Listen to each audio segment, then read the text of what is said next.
And we are back, joined by Bob Dacy and Bob Chapman. I am Jason Bermas, sitting in for Alex Jones. It is the Alex Jones Show, and we're talking a little eugenics.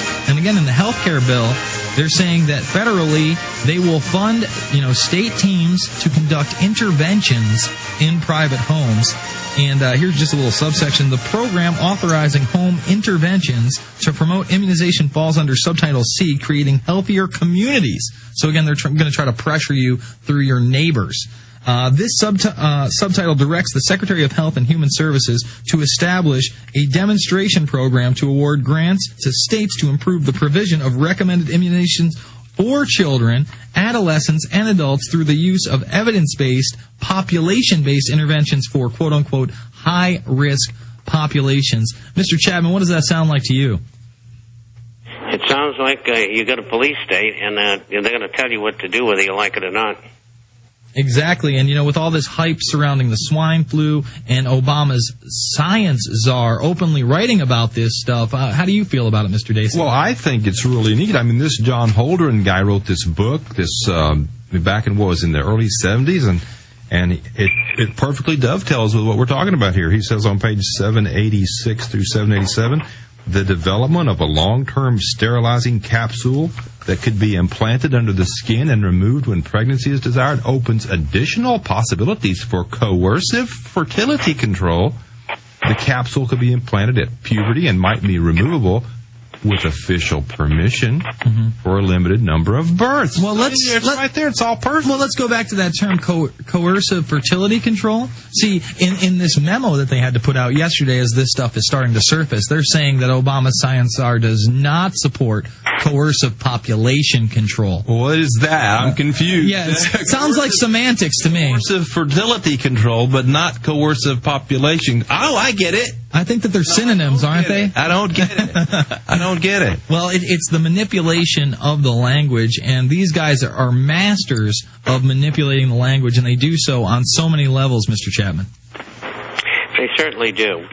And it's amazing that people are able to go in and pull out these juicy little tidbits like he just read about what they're really all about, where they're headed with this thing. And, I've been talking about this since the mid-1960s and regional government and things like that, and people thought we were crazy.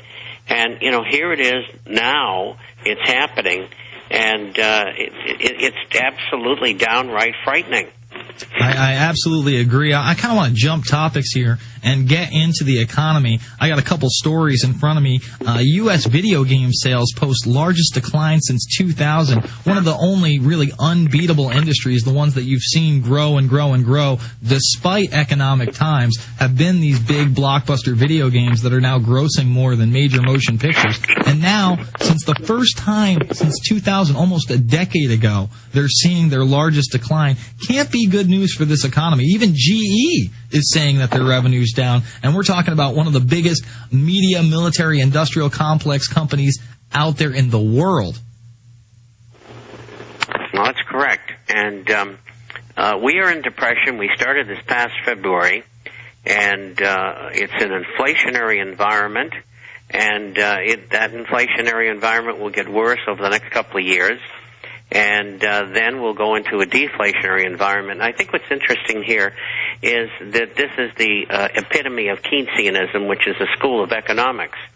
The antithesis to that is classical economics, and it looks like the European Central Bank, which represents 16 of about 29 nations in Europe, and they are taking the classical tact, which is to yes, take interest rates down, but reduce the amount of money and credit being injected in the system.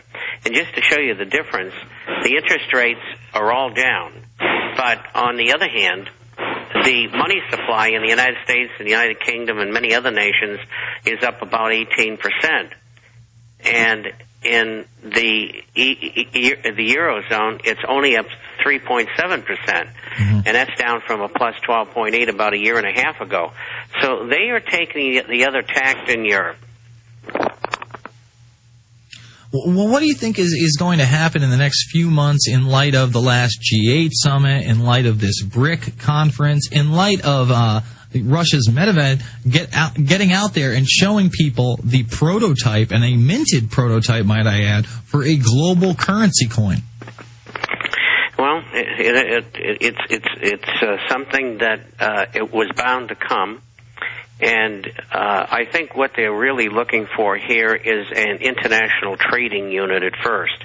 Mm-hmm. I expect there's going to be another meeting similar to the Smithsonian-type meeting that was held in the early 70s and the Plaza Accords in 1985. And I think all the nations are going to get together within the next 6 months, and I think they're going to realign their currencies against one another. There'll be all these cross currencies, and they'll have these experts working at, what's going to be devalued and what's going to be revalued. And I think that's going to happen, and I think it's going to be brought on by pressure on the United States dollar.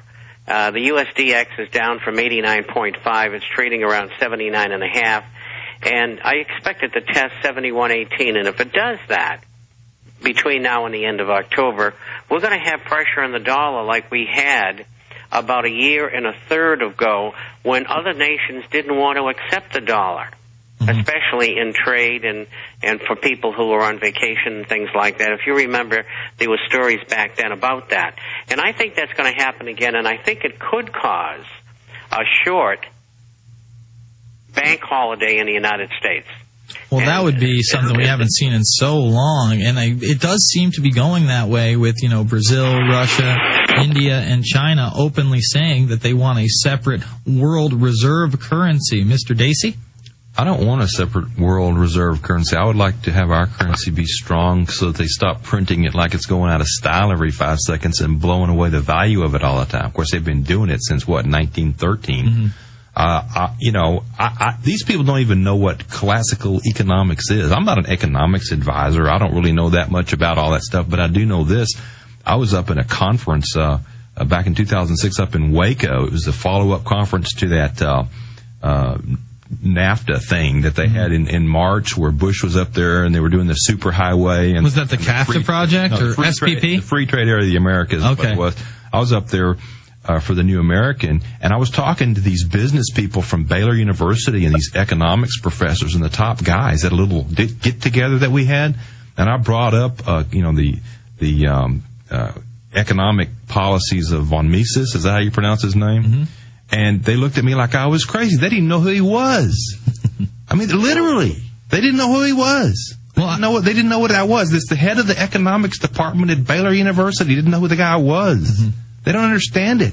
No, most of them don't, because they've been trained not to, and that's why it's so important for people listening to this program and aware of this information to really protect the wealth that they do have by investing in gold and silver and other precious metals. Why don't you tell people how they can do that, Mr. Chapman? Well, I think the best way to get into precious metals is to talk to Midas, and they have a big collection of gold and silver coins and bullion for you to purchase, and they also will supply you with a free introductory copy to the International Forecaster as well. All you have to do is call 877-479-8178. That's 877-479-8178. I was on with Ted Anderson Thursday with Butch Pa, which was last night. Mm-hmm. And we talked about the availability and the things that were going on in the gold and silver markets.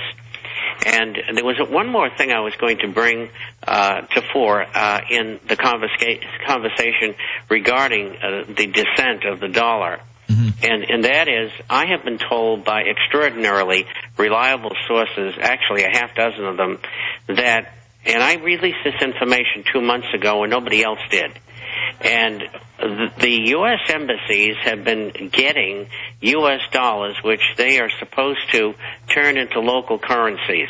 And I don't know in total how many embassies have received it, but I know at least 6 of them have. Mm-hmm. And I just had another writer send me an email this morning, and he said, I can verify what you're saying. So the government is getting ready for a problem. Mm-hmm. Well, if they do dispense these local currencies, and let's say that they do actually have a bank holiday, what is it going to look like in this country? Well, your ATM, credit, and debit cards won't work. Nobody will accept checks. until the banks, reopen. I don't think that they're going to be shut down a long time. I think it will be perhaps 4 or 5 days. And I think it's going to be a trial run, a precursor to what they think is going to happen down the line when they have to shut them all for a longer, extended period of time, perhaps when they're going to do these multi-country, multi-currency devaluations. Mm-hmm. So maybe you think it's like going to be a beta test to see how the populace will react to not being able to get their money for a week? Yes. But if they do that, what's going to happen when they reopen? Didn't that going to cause a bank run? And are people going to freak out? I think that people are going to be so happy that the banks are back open and not going to do too much. It's the behavior that they're looking for in between the time the banks are shut down and they reopen again.